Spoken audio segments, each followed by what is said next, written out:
Dados apontam que entre o ano de 2000 e 2018 foram realizados mais de 56 milhões de partos no país, sendo 51% partos normais e 49% partos cesarianas. Uma lei de autoria da deputada Janaína Pascoal permite às mulheres a escolha do tipo de parto, uma decisão antes reservada apenas aos médicos. Para debater a importância do esclarecimento das gestantes, recebo no Alesp Cidadania de hoje a deputada Janaína Pascoal. Seja bem-vinda, deputada. Agradeço o convite, uma honra sempre. Recebo também a enfermeira Silvia Rios. Silvia, seja bem-vinda. Obrigada. Deputada, para começar essa conversa, eu acho que é importante a gente contextualizar as pessoas. Eu acho que isso é muito bacana para a gente mostrar para o público em casa como é que os projetos chegam ao conhecimento dos deputados. Eu queria que a senhora falasse um pouco sobre esse projeto. Como é que essa demanda chegou ao seu mandato, que a senhora resolveu transformar em um projeto e agora virou lei?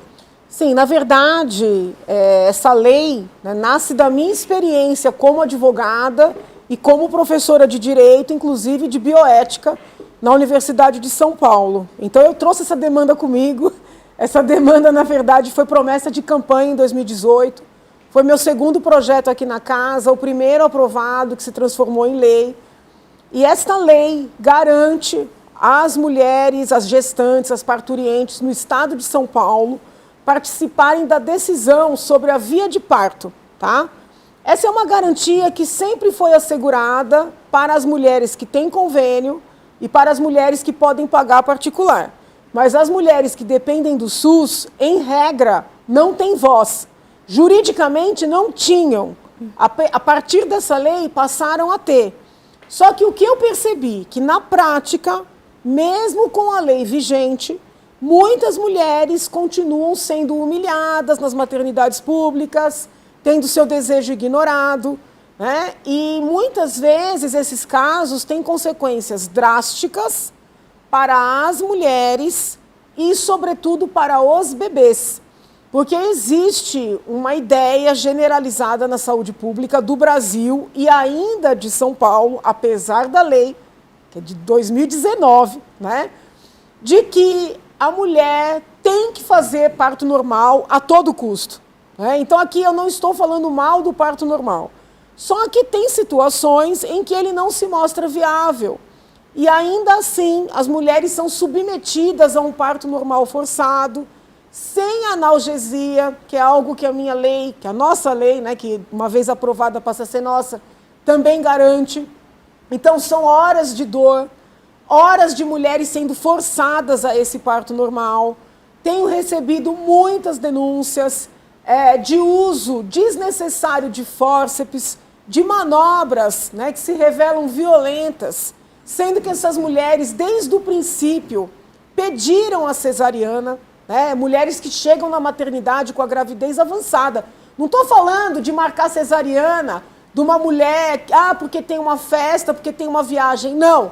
Estou falando de mulheres que chegam ali de ônibus na maternidade pública, com 40 semanas de gestação, e são mandadas embora para casa, ou são forçadas a induzir um parto, né? E essas mulheres pediram a cesariana.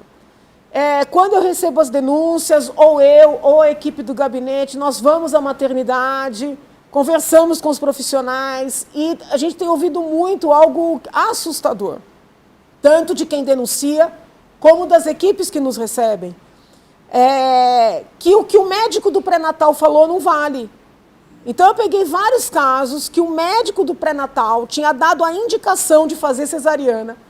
A mulher chegou com documento, chegou com a lei, chegou com resoluções do Conselho Federal e falou, olha, aqui, ó, eu tenho indicação de cesariana. E o que ela ouve é assim, não, aqui na maternidade, o que o médico do pré-natal falou não nos importa. Aqui o que interessa é o que a equipe diz. Bom, se o que o médico do pré-natal falou não importa, por que a gente instrui tanto, a meu ver corretamente, a mulher a fazer o pré-natal? Se o que o médico do pré-natal que mediu a pressão, que acompanhou o desenvolvimento do bebê, né, a saúde dessa mulher, se ele está dizendo faça cesariana, como é que a determinação desse profissional não importa? Aí o que eu ouço na maternidade quando a gente faz essa indagação? Não, doutora, Mas é que os médicos que fazem pré-natal são generalistas e aqui são os especialistas. Bom, então alguma coisa está errada. Ou melhora o pré-natal, entendeu? Porque o que acontece é que se criou um mantra para os profissionais de saúde de que o parto normal é sempre melhor. E o que eu disse quando a discussão do projeto de lei, que hoje é lei, e digo agora, o que é melhor para uma mulher? Sair da maternidade com seu bebê vivo e saudável nos braços. É isso que é melhor. Entendeu? Não é o bebê ter anóxia por forçar um parto normal, anóxia é falta de oxigênio. Não é o bebê virar óbito depois de ficar em UTI neonatal. Não é o bebê sair com paralisia cerebral. Entendeu? Não é a mulher ser perfurada. Eu vi casos de mulheres perfuradas, bexiga perfurada, útero dilacerado, entendeu? Por forçar um parto normal que ela não queria, porque ainda quando a mulher deseja, sabe? Mas ela não queria. E forçaram de todas as formas e prejudicaram os bebês, alguns levados a óbito, inclusive aqui no estado de São Paulo, infelizmente são muitos os casos, e as mulheres dilaceradas. Então o que é melhor para a mulher? Seu filho vivo e saudável no seu braço. Entendeu? É um resumo. Sim. A gente, antes de passar a palavra para a Silvia, eu quero pedir para o nosso diretor, para o Paulo, colocar aqui o depoimento da fisioterapeuta Flávia Almeida, que não pôde estar aqui hoje, mas ela veio até aqui à sede da Assembleia Legislativa conversar um pouquinho sobre o que ela, como fisioterapeuta, tem visto no dia a dia dela de trabalho. Vamos dar uma olhada. O projeto da deputada Janaína Pascoal, ele é muito importante por conta de 3 aspectos que eu acho fundamentais. Ele vem para ratificar uma resolução do Conselho Federal de Medicina que já prevê essa escolha, né, do parto para as mulheres. Na verdade, é uma escolha pelo parto seguro. A individualidade da mulher, ela tem que ser respeitada. Então a luta é essa, não é simplesmente uma escolha de parto, é uma escolha do parto mais seguro para a mulher. Um outro fator é a questão da isonomia, das mulheres poderem, as mulheres que são atendidas pelo Sistema Único de Saúde, serem atendidas também e terem o seu direito ao parto seguro efetivado com essa lei. E também, essa lei ela joga luz para esse problema, que às vezes ele não é muito discutido, dessas crianças que muitas vezes sofrem a anóxia, né, a perinatal, durante o parto, por conta de uma escolha onde a mulher não conseguiu ter essa escolha do parto mais seguro para ela. Então, essa lei da deputada Janaína, ela vem para ratificar e para dar essa isonomia e o direito do parto seguro para todas as mulheres do estado de São Paulo. As consequências, elas são graves, elas são permanentes, e é um sofrimento tanto para a criança quanto para a mãe. Então, uma escolha de um parto que não é seguro para a mãe, ela pode trazer para a criança uma paralisia cerebral. Essa criança, entre 4 crianças que têm paralisia cerebral, uma não anda. Entre 4 crianças, uma não fala. Entre 4 crianças que têm paralisia cerebral, ela tem deficiências cognitivas. E entre 2 crianças, uma vai ter, ela vai sofrer de epilepsia para o resto da sua vida. Então, essas crianças elas vão precisar de um tratamento permanente, porque a paralisia cerebral é uma doença que não tem cura. Então, elas vão ser dependentes de um fisioterapeuta, de um fonoaudiólogo, de um neurologista. Ela vai ter um acompanhamento permanente por toda a sua vida. Então, a escolha de um parto seguro para a mãe, ela evita consequências para o resto da vida. Eu creio que o médico ele tem um papel fundamental durante o pré-natal, né, de estar conscientizando essa mãe, e é aquilo que eu sempre falo, não é simplesmente uma escolha de o parto A ou B. o parto normal ou parto cesárea. Não, é a escolha de um parto seguro para aquela mãe, respeitando a individualidade dela. Então, assim, às vezes eu vejo muitos relatos de mãe que já passaram por algum outro parto, estão na segunda gestação e que já têm uma experiência prévia e querem fazer essa discussão com o médico e às vezes não tem essa abertura de colocar, né, a opinião dela, a experiência passada dela. Então, o médico e o profissional multidisciplinar da saúde, ele tem esse papel de orientar essa mãe, de acolher ela, porque a grávida ela fica muito sensibilizada, é um momento muito esperado, né, uma gestação. Então, o profissional tem esse papel dessa orientação. E a lei da deputada Janaína, ela segue a resolução do Conselho Federal de Medicina, que diz desse direito da mulher ser informada e da mulher escolher ter um parto seguro na gestação dela. Muito bem. É muito importante essas colocações que a Flávia traz para a gente.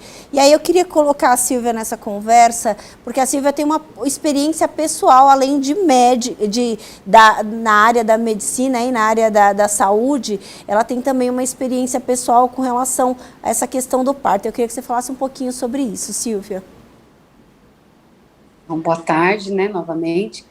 Eu, durante 20 anos, digamos assim, eu tentei engravidar, não consegui, fiz várias fertilizações in vitro, ocorreu em aborto, sou mãe adotiva, adotei 2 crianças e aos 38 anos eu fiquei gestante, né? Eu nunca consegui levar uma gestação até o final, eu tive vários abortos e natimorto, então foi a primeira gestação que eu levei até o final. Eu sou portadora de endometriose grau 4, eu me trato no Cruz Azul em São Paulo, fiz uma cirurgia em 2018 e 1 ano após a cirurgia eu fiquei grávida.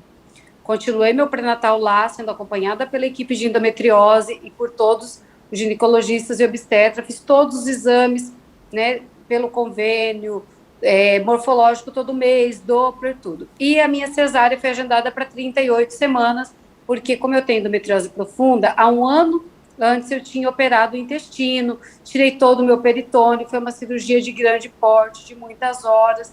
Então eu fui orientada a não fazer força, a não ter o parto normal devido às complicações, e eu sou portadora de adenomiose também, para que não tivesse contaminação com sangue, não se espalhasse a doença.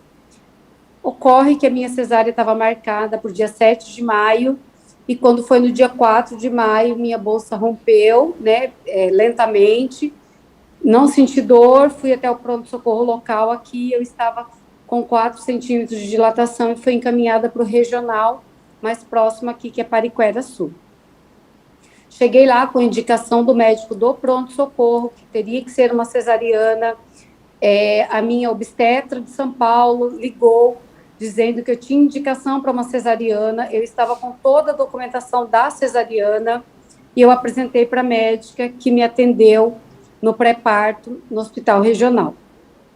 Ela olhou para mim e me disse que endometriose no Vale do Ribeira não se cuidava mesmo, mas que não sabia por que eu tinha me deslocado até a capital para fazer pré-natal.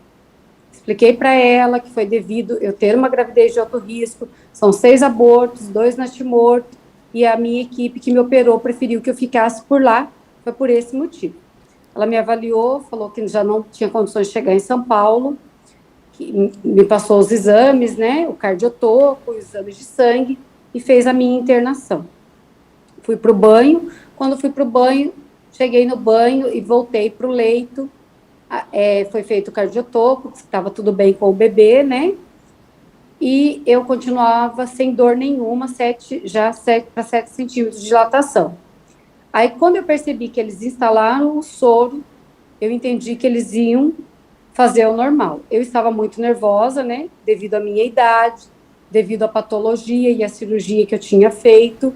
Então, na hora, meu marido não pôde entrar, porque eu ganhei em maio de 2020, estava no auge do Covid, eu não tive direito ao acompanhante, que me deixou mais nervosa ainda.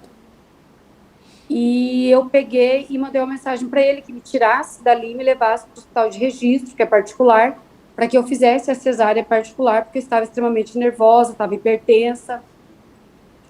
Não deu tempo. Às 7h02 eles me levaram para a mesa de parto e eu tentei, mas o meu bebê não nascia. Eu estava com 10 centímetros e meu bebê não nascia. Minha filha nasceu às 8h20. Aí, nesse tempo, eles chamaram o anestesista, me anestesiaram, alegando que eu tinha perdido as forças para ter o bebê. Mas o bebê, na realidade, eu entendo um pouquinho, né? Sou enfermeira, o bebê estava alto, o bebê subiu, e o bebê não nascia. Eu percebi ali na sala de parto um desespero da médica, ela mandando chamar o anestesista, e o médico auxiliar que estava com ela, ele falou para mim que eu seria anestesiada e que eu não teria mais contração, que a minha contração seria a mão dele empurrando a minha barriga. Eu fui anestesiada com muita dificuldade, né? O anestesista conseguiu me anestesiar e eles me fizeram um parto forceps. A última coisa que eu me lembro é que eles disseram: tua filha nasceu. Eu desacordei, não lembro da minha filha. Que eu sei depois que eu pedi o prontuário da minha filha por erro, porque na pulseirinha que eu saí da maternidade saiu o parto normal e na pulseira da minha filha constava parto forceps.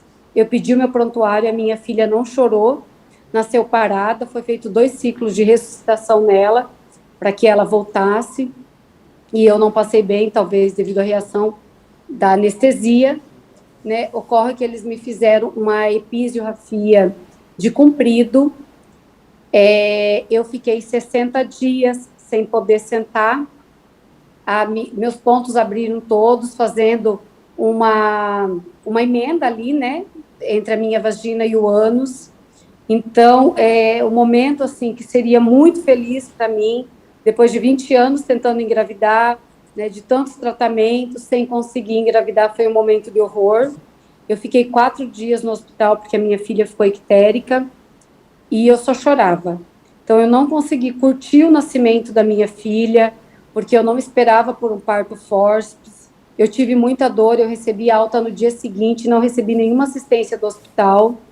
Eu mandei uma foto para o clínico geral aqui da minha cidade, que eu trabalho com ele. Meus pontos estavam inflamados, ele me medicou à distância, né, com a foto dos pontos, e depois retornou para me medicar no meu puerpério. Eu fiquei sem assistência nenhuma lá, porque eu saí de alta e a minha bebê ficou. Então, eles só davam assistência a bebê. Então, com isso, eu senti uma angústia muito grande.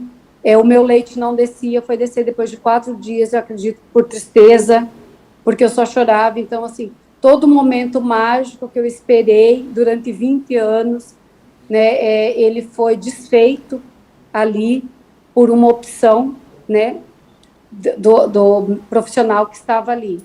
Então, para mim, foi muito sofrido. Silvia, eu até peço desculpas de fazer você reviver essa situação que é extremamente traumática, a gente não tem dúvidas disso, e que tem muito a ver com o que a Flávia nos trouxe de outros relatos muito semelhantes, né, deputada? Então, quer dizer, é muito estarrecedor. E a gente, para quem não sabe, quem está em casa assistindo a gente, o forceps é um instrumento que retira o bebê. Então, não é tão comum ser usado, porque às vezes pode machucar o bebê e machucar a mãe, com certeza. Sim, e tanto a fala da Flávia como da Silvia, que eu agradeço a generosidade da Silvia de dividir sua experiência conosco, elas trazem algo que é justamente o que eu denunciei no início. Eles não estão respeitando o pré-natal. Nós fazemos tantas campanhas para as gestantes fazerem o pré-natal e está certo. Por que então não respeitam? Se ela tinha todo um histórico de situações de saúde, cirurgias prévias, a Flávia trouxe mulheres que já tinham tido partos anteriores, com seu histórico, por que não dar voz a essas mulheres? Né? E aqui eu quero acrescentar um outro ponto. Né? Por tudo que eu investiguei, a questão é econômica, é para economizar. Porque é caro montar centros cirúrgicos, é caro manter obstetras, é caro manter anestesistas. Falam que é uma coisa linda, um romantismo, que o parto normal é sempre melhor, mas a questão é econômica.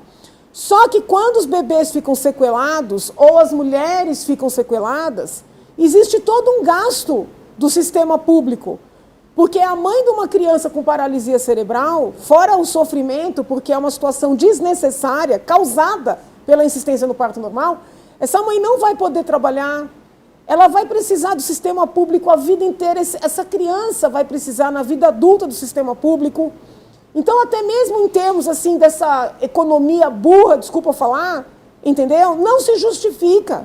E olha o trauma dessa mãe, essa profissional de saúde. Eu queria, Silvia, te perguntar, na sua vivência como enfermeira, você constatou essa insistência no parto normal, na sua vivência como enfermeira, não só agora como paciente, como mãe, como mulher? Sim, e, inclusive, eu sou presidente do Comitê de Mortalidade Materno-Infantil do meu município, né, de Ilha Comprida. Então, eu faço a investigação de óbito domiciliar e faço a síntese depois desse óbito que a gente discute no comitê municipal para, né, melhorar o pré-natal, melhorar a assistência gestante e depois levamos ao regional. Não foram poucos casos nesses 11 anos que eu ouvi relatos assim, pressionaram a minha barriga, eu tive parto forte, ocorreram óbitos de bebê, dissecção da vagina. Então, assim, eu vi inúmeros casos e sempre acaba caindo a ocorrência desses óbitos, sempre no pré-natal. Aqui é uma região longe, né? Então, faz o pré-natal na cidade, aí leva ao regional. Então, a gente sempre acaba caindo isso. E eu, na realidade, eu fiquei tão arrasada com isso, do meu caso, que eu fiz fotos, eu fotografei, eu mostrei para profissionais, tentando sensibilizar mesmo as minhas partes íntimas, mesmo como ficou, porque hoje, agora eu estou novamente, vou passar por outra cirurgia, inclusive de correção, porque hoje eu tenho um prolapso uterino e um prolapso de bexiga causado por esse parto. E eu vou ter que fazer uma correção disso, né, para melhorar a minha qualidade de vida. Então, eu ouvia relatos, e eu sabia que aquelas mulheres, porque quando eu chego na casa da mulher e a gente pergunta assim, a gravidez foi planejada? E aí ela te convida, por mais humilde que ela seja, para você ver o quartinho, ver as roupinhas, e começa a mostrar as fotos e contar como ela planejou aquele parto e, de repente, ela volta para casa sem o bebê. E o que essa mulher vai fazer agora, né? Que o que ela sonhava, fruto do amor dela com o marido, tudo é um sonho, né? Uma gravidez é um sonho, a gente já... Mãe é assim, né? O bebê nem nasceu, você já planeja o casamento, a formatura, coisa de mãe. A gente sonha muito com isso. E eu ouvia esses relatos, me chocava muito, sempre fui muito criteriosa em investigar, em levar os relatos ao comitê regional, aquilo que as mães passavam para mim. E quando eu vivi isso, eu acho que a dor de todas essas mães que nesses 11 anos eu havia ouvido veio sobre mim. Inclusive, eu entrei em pânico quando eu vi que eles iam forçar o normal, porque eu tive uma outra experiência com a minha cunhada, eu também a levei, fui acompanhante dela no parto, e eu vi o quanto ela sofreu, a minha sobrinha nasceu roxa, também nasceu parada. Então, além da experiência das mulheres que eu investigo os óbitos, que a gente leva para esse comitê buscando solução, claro que a gente tem falhas na atenção básica, sim, tem falhas no pré-natal, mas a gente está sempre buscando melhorar.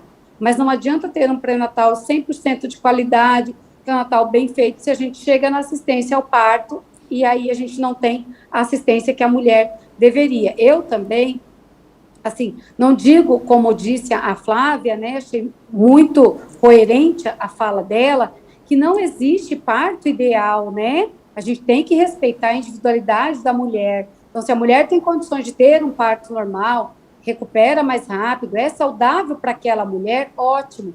Mas até que ponto está sendo saudável? Porque eu volto a dizer, igual no meu caso, mexeu com o meu psicológico, a minha filha que foi tão esperada não foi legal, não foi saudável para mim, não é saudável até hoje, como eu fiquei com sequelas desse parto. Com certeza é um grande trauma, né? A gente vai para um rápido intervalo, daqui a pouquinho a gente segue com mais Alesp Cidadania.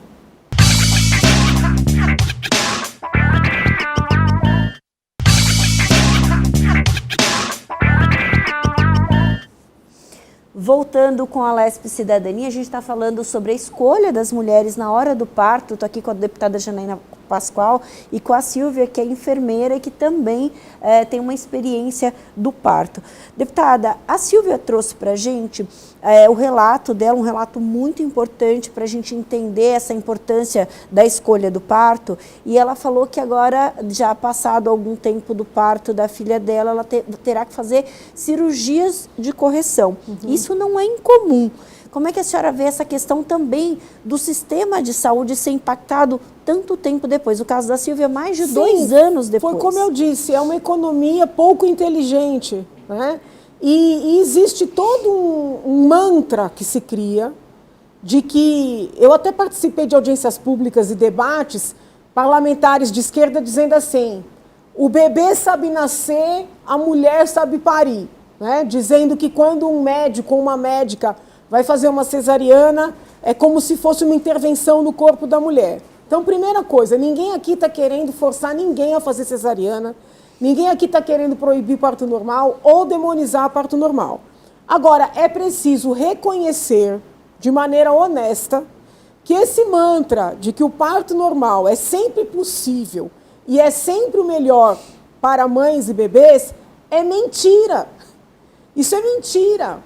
E quando eles trazem as experiências internacionais, não, porque no exterior se faz parto normal, eles não contam tudo.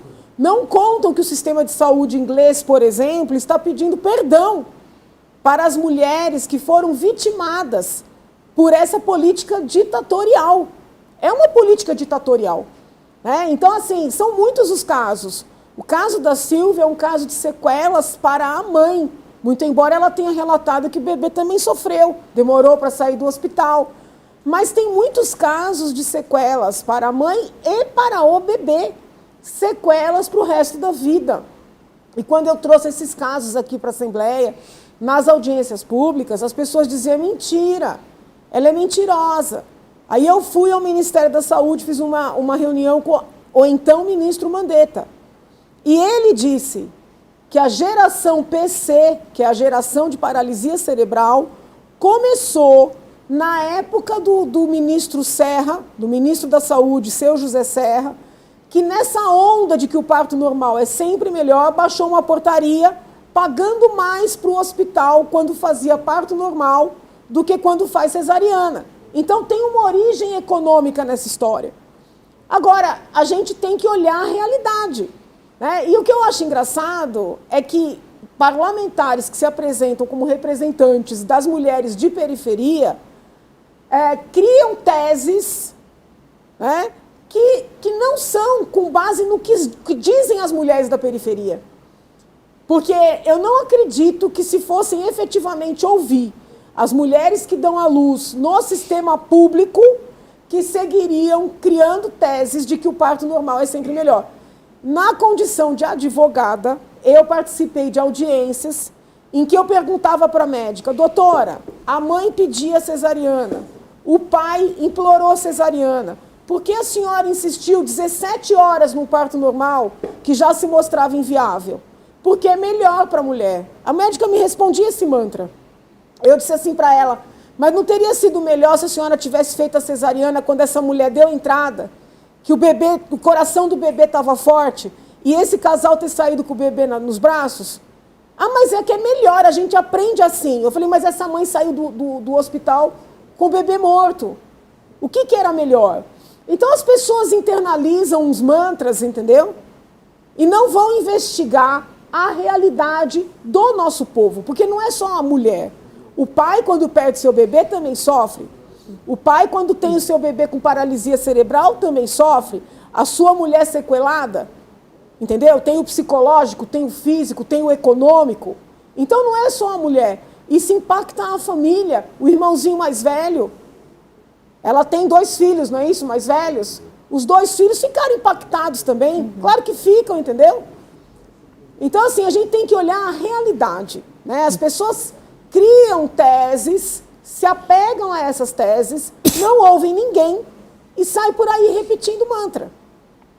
Silvia, a gente sabe que uma parte muito importante da lei da deputada e também dessa questão de um modo geral é a parte da comunicação, né? Da troca de experiências, do esclarecimento, do melhor no parto. Como é que tem sido esse diálogo com essas mulheres? Eu imagino que as mães de primeira viagem tragam mais dúvidas, né? Como é que tem sido esse diálogo?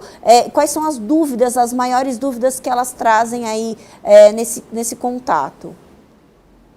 Então, a gente sempre faz, né, o pré-natal e faz as palestrinhas e até mesmo dentro do consultório. Uma das maiores dúvidas delas é isso, se tem direito à cesárea, principalmente quando elas são muito novas, né? As mães adolescentes ali por volta de 18, 17, 19 anos. Então, elas têm esse medo, esse receio. Quando é que ela vai saber se o parto dela vai ser cesárea ou vai ser normal?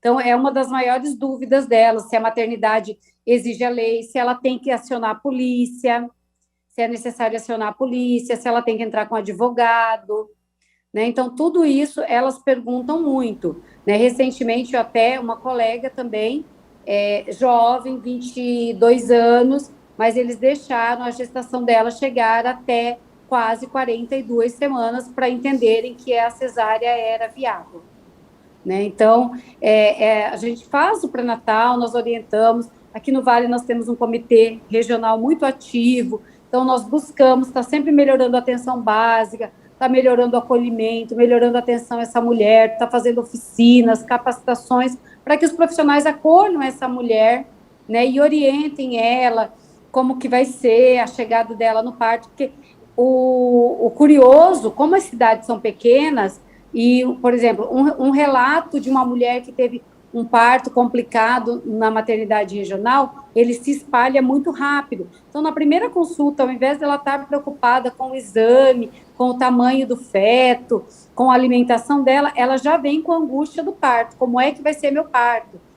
Quais os meus direitos? Então, a gente percebe essa angústia. Deputada, uma questão que eu acho que é importante a gente destacar aqui, a senhora comentou que como advogada conversou com alguns médicos. Como é que essas mães podem recorrer à justiça? A gente obviamente que sabe que num caso onde há a morte do feto, tem ali, obviamente, se instaura um inquérito, é outra situação, é uma situação à parte, mas quando ela não tem o seu direito respeitado e que ela se sente de alguma forma exposta a um risco, é possível também ter uma responsabilização? Então vamos lá, é sempre melhor agir antes, né? Então eu recomendo, fez o pré-natal, teve a indicação de cesariana, porque muitas vezes tem indicação e mesmo com indicação eles não fazem. Acho que tem que levar documentação, já procurar a maternidade, já noticiar esse desejo, leva a lei, né? 17.137/19, tem as resoluções do CFM, uma de 2016, a outra de 2020. Então, leva essa documentação e diz, olha, eu quero deixar aqui registrado que o meu desejo e a minha orientação é fazer a cesariana. Se aquela maternidade já disser que não vai fazer, talvez fosse o caso de procurar uma outra. Não tem outra, tem que mandar por escrito, entendeu? Tem que procurar, na sequência, tendo tempo antes de fazer tudo isso, procura o Ministério Público, procura a Defensoria Pública, porque é um direito. Ninguém está inventando nada, ninguém está inventando a roda, né? Porque eles dizem assim, não, mas morre muito mais gente, morre mais mulher e mais bebê na cesariana. Na cesariana feita de emergência, depois de tentar horas no parto normal. Não na que é planejada, feita quando já está com uma gravidez avançada, entendeu? Aí é diferente. Tem até tese de doutoramento mostrando isso. Bom, infelizmente não conseguiu, foi fazer o procedimento, pediu cesariana, a equipe não atendeu, fez parto normal. Aconteceu uma situação, né, de, olha, infelizmente, uma sequela para o bebê, uma sequela para a mulher. Existem vários caminhos. O primeiro caminho é fazer uma representação no CRM, né, no Conselho Regional de Medicina. Às vezes, Melissa, infelizmente, ocorre o óbito e não se instaura inquérito de maneira automática, não. Porque existe ainda aquela ideia de que a morte ou da mulher ou do bebê pode acontecer, faz parte, né? Todo procedimento médico, ele tem riscos, mas nestes casos não faz parte, porque é uma insistência em algo que vai contra a vontade da paciente. Então tem que ir na delegacia, fazer boletim de ocorrência para que tenha apuração penal, né? Paralelamente entrar com ação civil para pedir reparação de danos. Veja, infelizmente eu acho que só com esse tipo de procedimento é que essas equipes e esses gestores, é preciso dizer, hein? Porque tem médicos que querem atender o desejo da paciente e muitas vezes a direção não permite por razões econômicas. E aí o médico ou a médica é avisado, olha, se fizer tantas cesarianas ou mais do que tantas, vai ser afastado, né? Porque também a gente tem muitos médicos que trabalham com prestadores de serviço, eles não são concursados, eles não têm estabilidade. Então, se eles dizem não para a direção, né, e em regra são organizações sociais, né, não quero generalizar, mas muitas visam lucro, então quando economiza no procedimento, né, guarda mais do que recebe do governo e de alguma maneira impõe para esses profissionais. Então a gente não tem só um problema dos profissionais, tem um problema dos gestores. Então, talvez nós só consigamos que a nossa lei seja efetivamente cumprida quando as instituições começarem a ter que pagar essas indenizações. É importante a gente esse destaque, inclusive porque, de fato, eu imaginei que seria pelo menos uma apuração, né? Não é automático, nem sempre é automático. É importante a gente ter essa informação para buscar efetivamente o direito, né? Agora, Silvia, durante a nossa conversa, tanto você quanto a Flávia falaram que não existe um parto ideal, né? Cada mulher é uma avaliação. Mas eu queria que você falasse um pouco do pós-parto. Como é que é o pós-parto de cada um, do parto normal e da cesariana? O que a mulher tem menos problemas, pode ter menos problemas? Então, o parto normal, de acordo com a literatura, a gente acompanha o sangramento, porque o útero faz todo o processo dele sozinho, então o sangramento ele é menor, né, o risco para infecção é menor, porque a cesárea, a gente sabe, é uma cirurgia de grande porte, são cortadas várias camadas de pele, então aquela mulher ela vai ter sim uma dificuldade maior para se levantar. Tem mulheres que não são sensíveis à dor, mas geralmente ela está com ponto por dentro e por fora, né? Então ela tem que ter um cuidado em não pegar peso. E o parto normal, ele favorece mais a involução uterina, a cicatrização é mais rápida. A mulher tem um parto normal, ela já se levanta ali depois de 6 horas, 12 horas, e ela está super bem para cuidar do seu bebê, né? Então, e isso não é via de regra, né? Isso seria o ideal. Isso acontece com a maioria das mulheres. Assim como na cesárea tem mulher que não tem dor, não tem complicação nenhuma.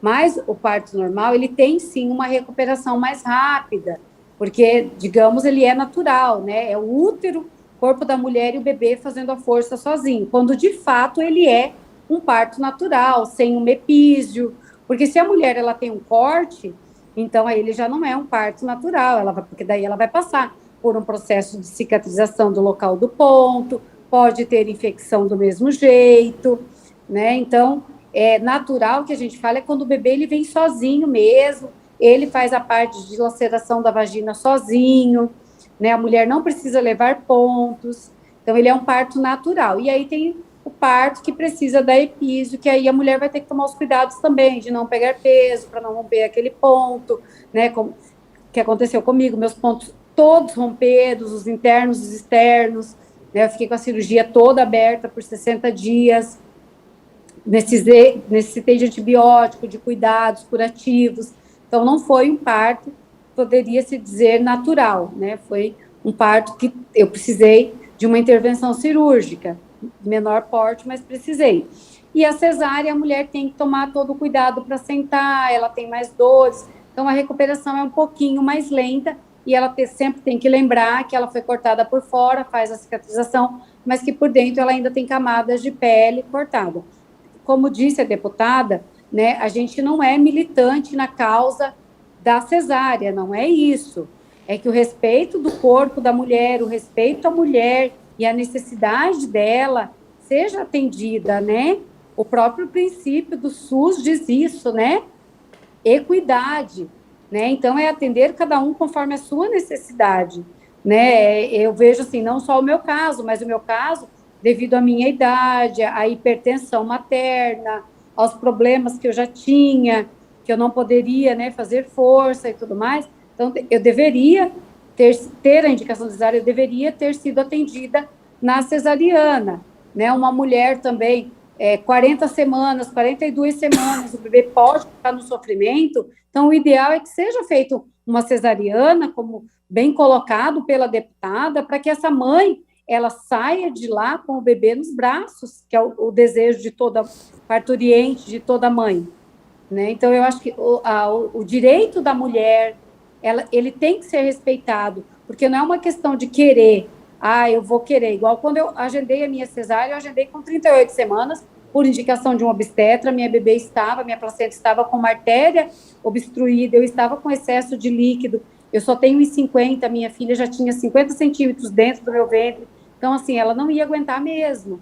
Infelizmente, eu entrei em trabalho de parto precoce, né, 3 dias antes do agendamento da minha cesárea.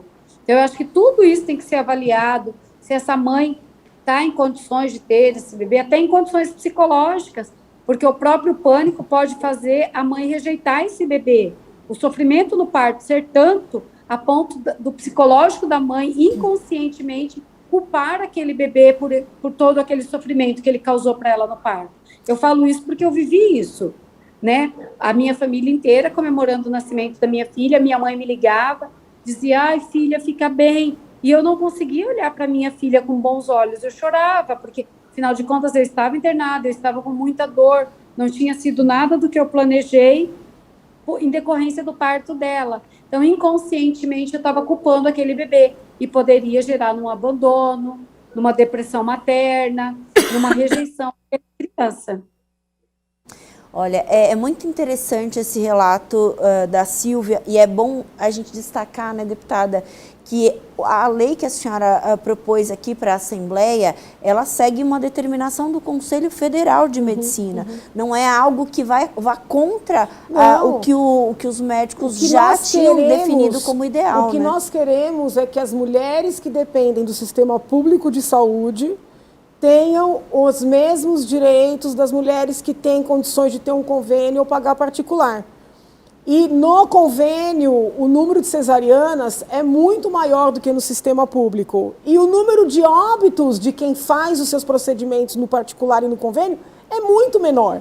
Então, não dá para negar essa realidade. E eu queria lembrar que a lei também garante que a mulher que deseja fazer o parto normal tenha o direito à analgesia assegurado. Porque, por incrível que pareça, Silvia, enfermeira Silvia, no estado de São Paulo, que dirá no resto do país, as mulheres são submetidas a horas de dor, sem direito à analgesia, que é uma coisa básica, né? Básico. Então, gasta-se tanto no estado de São Paulo com tantas coisas, não se investe na analgesia de quem está trazendo mais seres humanos para o nosso estado? Não tem cabimento.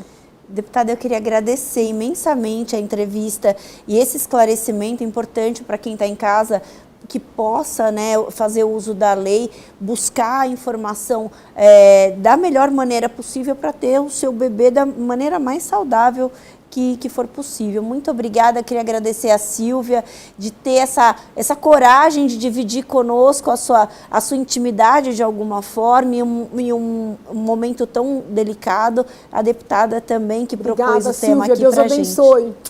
Obrigada. Amém. Obrigada, eu agradeço a você que ficou aqui conosco. Esse foi mais um Alesp Cidadania. Você fica agora com a programação da Rede Alesp.